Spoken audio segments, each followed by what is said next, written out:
Assalamualaikum warahmatullahi wabarakatuh. Yang saya hormati Bapak Armadi selaku Kepala SD Negeri Beladan 2. Yang saya hormati Bapak Yayan Suryansa sebagai pengajar praktik kami, dan Bapak Ibu Guru serta tenaga pendidikan SD Negeri Beladan 2 yang berbahagia. Salawat serta salam marilah kita aturkan pada junjungan kita Nabi Agung Muhammad SAW yang kita nantikan syafaatnya pada hari kiamat nanti. Pertama-tama marilah kita panjatkan puji syukur kehadirat Allah Subhanahu wa taala karena pada atas rahmat dan karunia-Nya kita bisa berkumpul dalam acara pendampingan yang kedua program pendidikan guru penggerak angkatan 7, yaitu agenda diskusi visi dan prakarsa perubahan sekolah. Saya ucapkan terima kasih Bapak Ibu atas kehadirannya dalam ruangan ini. Saya ucapkan terima kasih juga kepada Bapak Armadi yang telah memberikan dukungan dan juga izin atas terselenggaranya acara ini.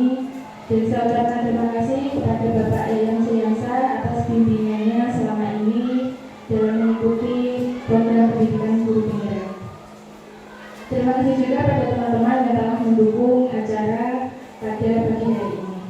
Nah, pada pagi hari ini kita akan melaksanakan diskusi tentang visi dan prakarsa perubahan sekolah.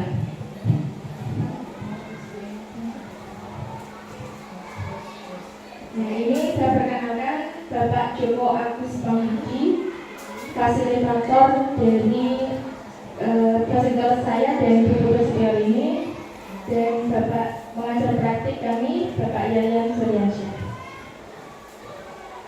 Nah, tujuan diskusi kita pada pagi hari ini yaitu mendiskusikan cita-cita atau visi warga sekolah terhadap murid di masa yang akan datang, merumuskan kalimat rumpang dan melihat visi sekolah, mengidentifikasi perilaku yang mencerminkan visi, dan yang terakhir adalah mendiskusikan inisiatif perubahan yang dapat dilakukan di sekolah yang nanti akan dipimpin diskusinya oleh Bu Faiza. Menuju acara yang pertama yaitu silakan next Bu Eni. Ya, ini ya Bapak Ibu. Ini adalah kalimat rumpang tentang cita-cita untuk murid yang bisa diisi Bapak Ibu tadi. Kertas yang sudah saya bagikan yang berisi pertanyaan-pertanyaan ini, semoga Bapak Ibu bisa dilengkapi terlebih dahulu tentang kita memimpikan murid-murid yang seperti apa. Murid seperti apa yang Bapak Ibu guru impikan? Misalnya murid yang cerdas, yang sopan, yang santun, menghargai orang lain. Bagaimana Bapak Ibu bisa dituliskan di kertas yang sudah dibagikan. Kalau sudah, nanti Bapak Ibu guru tolong dituliskan jawaban yang pertama. Silakan di next Bu Eni. Ya, terima kasih. Kita memimpikan murid yang seperti apa? Nah, silakan nanti saya berikan kertas post-it ini. Silakan Bapak Ibu guru nanti menulis di sini. Kalau sudah ya jawaban dari pertanyaan pertama, kita memimpikan murid yang seperti apa? Murid yang Bapak Ibu guru impikan. Nanti setelah ditulis bisa maju bergantian satu persatu membacakan ya, membacakan visi tentang Bapak Ibu guru itu memimpikan murid yang seperti apa. Nah, kan ya, bisa dipahami ya Bapak Ibu. Kita memimpikan harapan para guru seperti itu. Banyak Bu Enda. Monggo Bu Enda sudah bisa ditulis.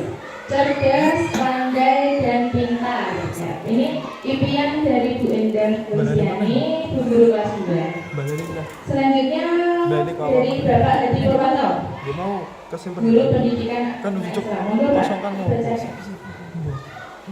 Kalau menurut saya itu kita memiliki murid yang berakhlak mulia dan berbudi luhur, dan berbudi luhur juga dan berbudi pekerti yang luhur, serta berkepribadian yang baik. Itu menurut saya. Ya. Terima kasih, luar biasa sekali ya. Pak Hadi memimpikan murid yang berakhlak mulia, ini berakhlak mulia dan berbudi pekerti yang luhur, serta berkepribadian yang baik. Berkepribadian yang baik. Ya, terima kasih. Selanjutnya Bu Tati. Mas Ria Tati, monggo Bu. Maju ke sini Bu, dibaca Bu. Nah, ini impian Bu Tati. Yang dari saya adalah untuk murid mandiri, kreatif, inovatif, kritis, kolaboratif, toleran, riang gembira, dan bertakwa kepada Tuhan Yang Maha Esa. Terima kasih banyak. Bagus sekali impian Bu Tati pada murid mandiri, kreatif, inovatif, kritis, kolaboratif. Ya Bapak Ibu, jadi apa namanya itu murid seperti apa yang kita idam-idamkan selama ini, yaitu yang pertama adalah cerdas, kemudian terampil dan berkarakter. Itu menurut saya. Jadi murid yang kita idam-idamkan adalah murid yang cerdas, terampil dan berkarakter. Ya, terima kasih. Yaitu kita percaya bahwa murid adalah, keyakinan kita tentang murid kita itu apa ya? Ibaratnya lagi petani, seorang petani yang menanam jagung tidak bisa mengharapkan akan memanen padi ya Bapak Ibu. Kalau menanam jagung pasti tumbuhnya jagung, ya. Kita tidak bisa memaksa jagung itu untuk berubah menjadi ketela misalnya. Saya bahwa murid adalah penerus bangsa atau aset bangsa dengan karakteristik yang unik, sehingga harus dijaga dan dikembangkan sesuai dengan potensi dan programnya. Luar biasa. Ini jawaban dari saya, mungkin apa namanya agak beda. Manusia yang mempunyai keberaneka-ragaman sendiri dalam arti ada terdiferensiasi dalam arti pembelajaran. Jadi jangan disamakan. Dan anak itu jangan disamakan. Dia mempunyai beraneka ragam.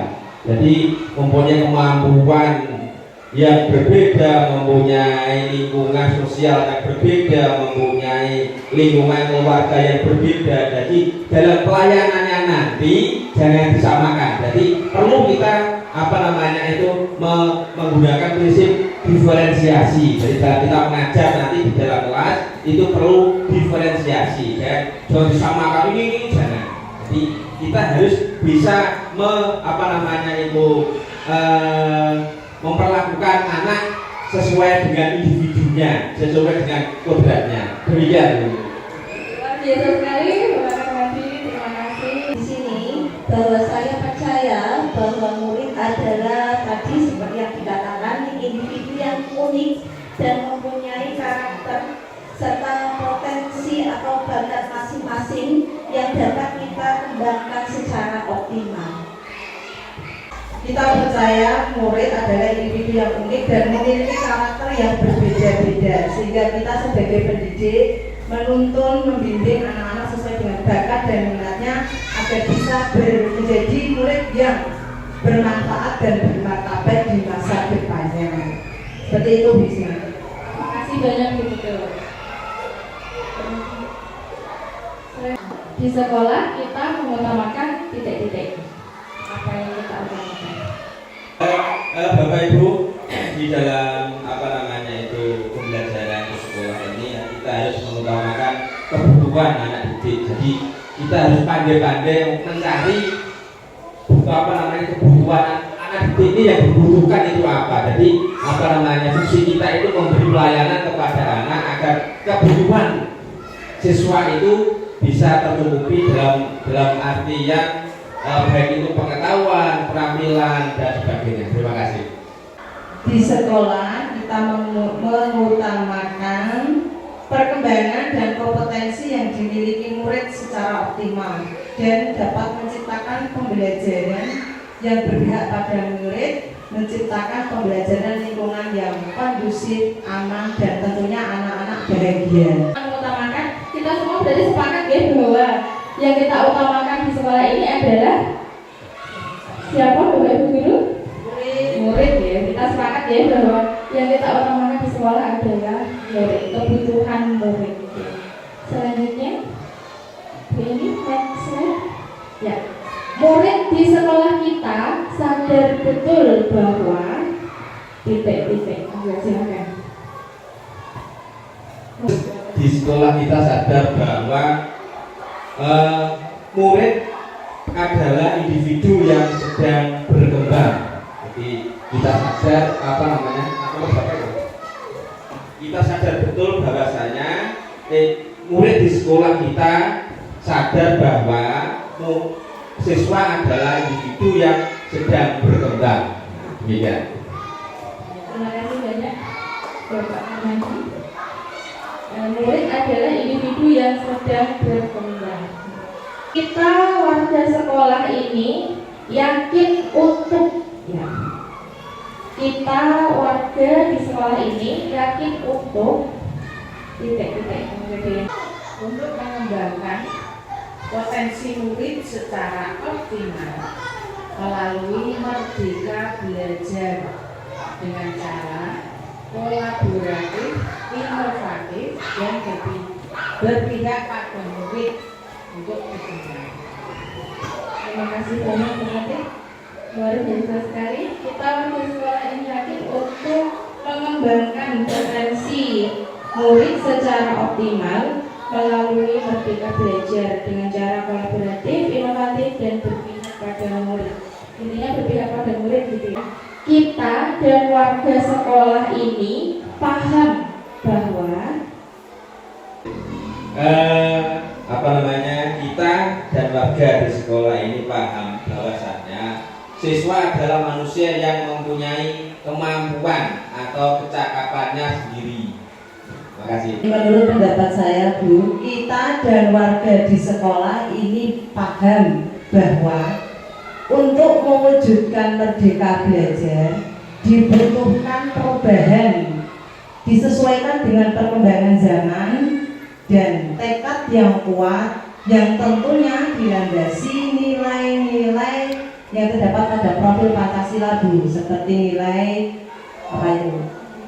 mandiri, tanggung jawab, inovatif, bernalar kritis, yang pertama itu apa? Beriman dan bertakwa kepada Tuhan Yang Maha Esa dan berakhlak mulia, sehingga pembelajaran ini dipusatkan untuk murid dan murid. Betul itu, Bu Isma.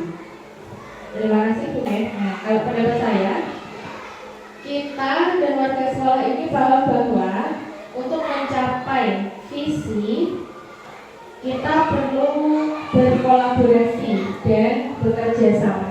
Tanpa kerjasama dan kolaborasi antara Bapak Ibu guru yang satu dengan yang lain, Bapak Ibu guru dengan Bapak Kepala Sekolah, tanpa kerjasama kita tidak akan kesulitan untuk mencapai visi yang telah kita cita-citakan. Itu kalau pendapat saya ya. Ini adalah sudah selesai ya tentang kalimat umpan cita-cita untuk murid. Dapat saya simpulkan bahwa kita memimpikan murid-murid yang cerdas, kreatif, santun, dan percaya diri. Kita percaya bahwa murid adalah individu yang unik, yang memiliki kelebihan dan kekurangan masing-masing. Di sekolah kita mengutamakan kebutuhan murid, dan murid di sekolah kita sadar betul bahwa mereka adalah wajah Indonesia di masa depan. Kita warga di sekolah ini yakin berkolaborasi dalam menciptakan visi sekolah, dan kita dan warga di sekolah ini paham bahwa tanpa kerjasama dan kolaborasi dari semua pihak, maka visi yang telah kita sepakati akan tercapai. Dibutuhkan kolaborasi dan kerjasama. Nah, ini semua adalah impian kita terhadap murid. Selanjutnya, apakah impian kita terhadap murid sudah tertuang pada visi SD Negeri Pegangan 02? Apakah yang impian kita pada murid itu tadi semuanya, apakah sudah termasuk semua dalam visi SD Negeri Pegangan 02? Monggo Bu ini next slide, visi SD Negeri Pegangan 02.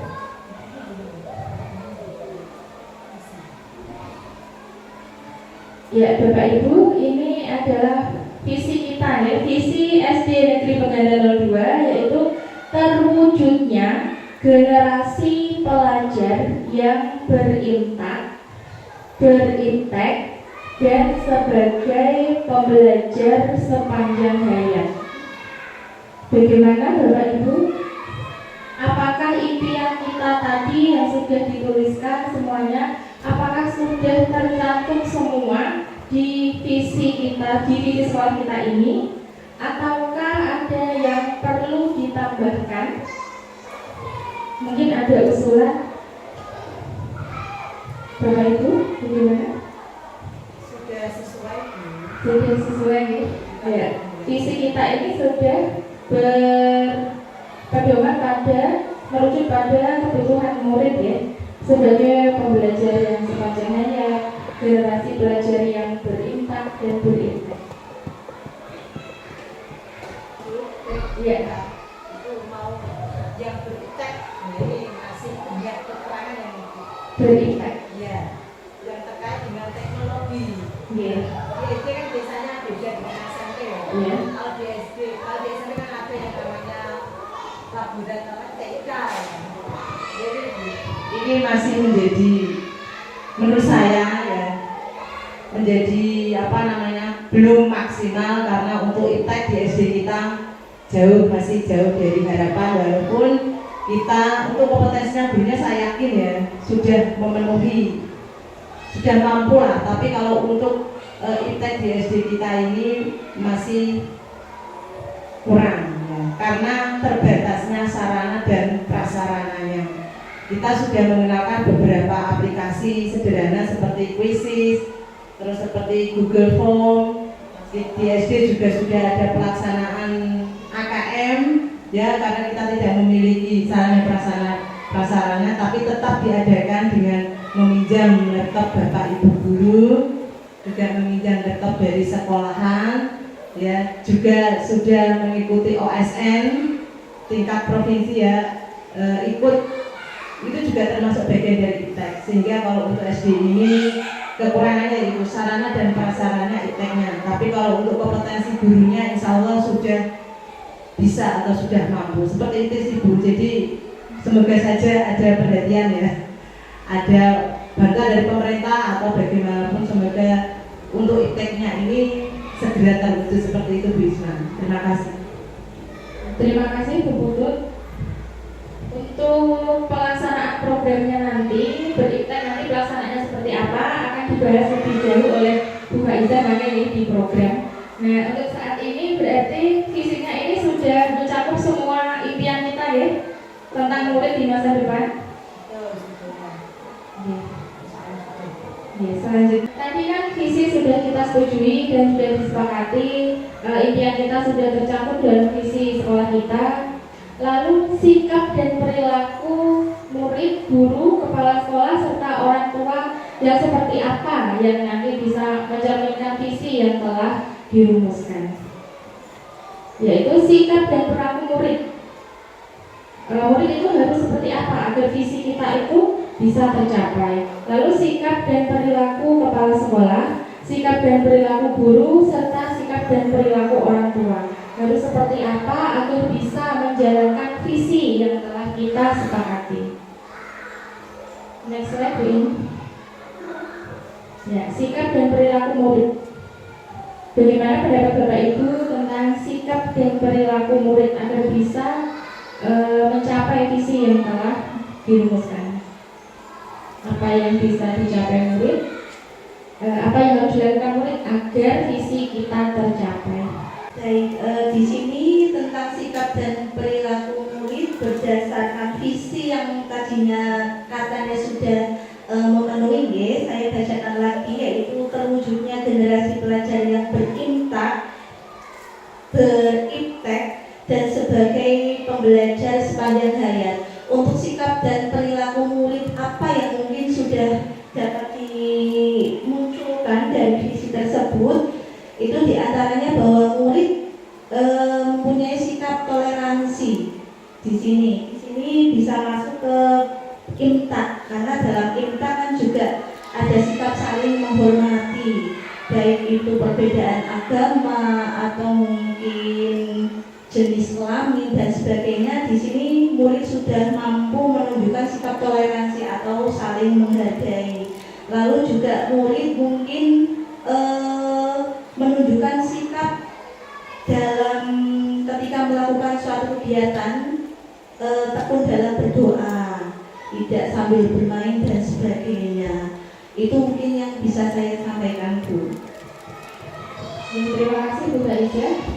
Sikap dan perilaku murid yang toleransi atau menghargai, tekun dalam berdoa sudah dilakukan oleh siswa kita dan bisa mewujudkan visi yang kita impikan. Selain itu, yang beriman dan bertakwa di sekolah kita juga sudah setiap sholat zuhur berjamaah, itu juga sudah mencapai visi untuk beriman dan bertakwa. Selanjutnya next slide ini.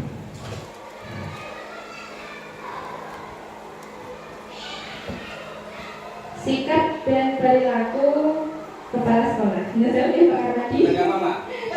Nyata saja. Ya, seperti yang kita tahu, Bapak Karmadi sudah mencontohkan sikap disiplin kepada kita, memberikan contoh sikap sopan dan santun kepada sesama guru dan juga kepada siswa, bersikap baik, itu yang sudah dilaksanakan oleh Bapak Karmadi, ya. Jadi sudah bisa mencapai visi. Mungkin ada yang ditambahkan, Bapak Ibu? Sampun sudah cukup. Ya, selanjutnya ya. Tidak apa-apa, tidak apa-apa. Ya. Enggak masalah. Bisa next slide ini ya. Sikap dan perilaku guru. Sikap dan perilaku guru yang seperti apa yang bisa mencapai visi kita? Beriman dan bertakwa. Bu, tadi perilaku orang tua. Kira-kira bagaimana ya? Sikap orang tua yang seperti apa yang bisa mendukung visi sekolah kita? Menurut saya adalah mau orang tua yang peduli dengan pendidikan anaknya, minimal mau menemani dan mendukung siswa saat belajar, ditemani, ya. Ada pendapat lain? Sikap orang tua yaitu mendukung program-program yang dilaksanakan di sekolah, Bapak Ibu. Orang tua juga tadi betul memperhatikan kebutuhan anak, mendampingi anak ketika belajar, juga anak tidak dipasrahkan kepada gurunya saja, tetapi orang tua juga memiliki peran untuk mewujudkan visi sekolah kita. Seperti itu Bu Isma, ya. Terima kasih. Aktif atau dan